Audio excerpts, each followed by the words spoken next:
दो असीमित शक्तियां,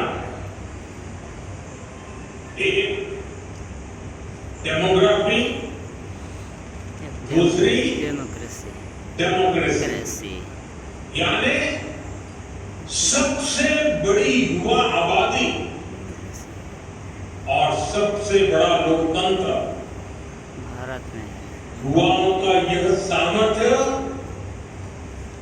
हमारी भारत के उज्जवल भविष्य की सबसे बड़ी पूंजी भी है और सबसे बड़ी गारंटी भी है। और हमारी सरकार इसी पूंजी को समृद्धि का सूत्र बनाने में दिन रात जुटी है। आप सबको पता है, 2 दिन पहले ही मैं 5 देशों की यात्रा करके लौटा हूं। हर देश में भारत की युवा शक्ति की गूंज सुनाई दी। इस दौरान जितने भी समझौते हुए हैं, उनसे देश और विदेश दोनों जगह भारत के नौजवानों को फायदा होना ही है। Defence, pharma, digital technology, energy, rare earth, mineral, ऐसे कई सेक्टर्स,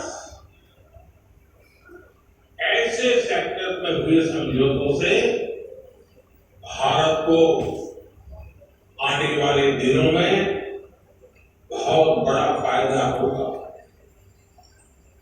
भारत के मैन्युफैक्चरिंग और सर्विस सेक्टर को बहुत बल मिलेगा। साथियों, बदलते हुए समय के साथ 21वीं सदी में नेचर ऑफ जॉब भी बदल रहा है। नए नए सेक्टर भी उभर रहे हैं। इसलिए बीते दशक में भारत का जोर अपने युवाओं को इसके लिए तैयार करने का है। अब इसके लिए अहम निर्णय भी लिए गए। आधुनिक जरूरतों को देखते हुए आधुनिक नीतियां भी बनाई गई। स्टार्टअप्स, इनोवेशन और रिसर्च का जो इकोसिस्टम आज देश में बन रहा है, वो देश के युवाओं का सामर्थ्य बढ़ा रहा है।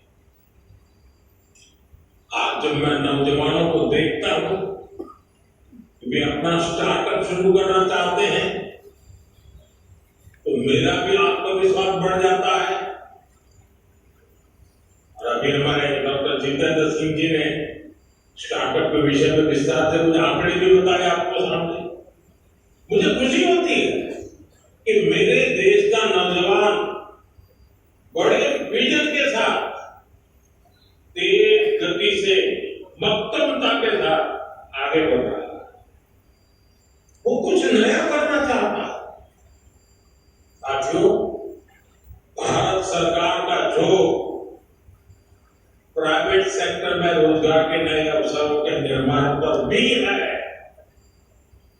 हाल ही में सरकार ने एक नई स्कीम को मंजूरी दी, एम्प्लॉयमेंट लिंक्ड इंसेंटिव स्कीम।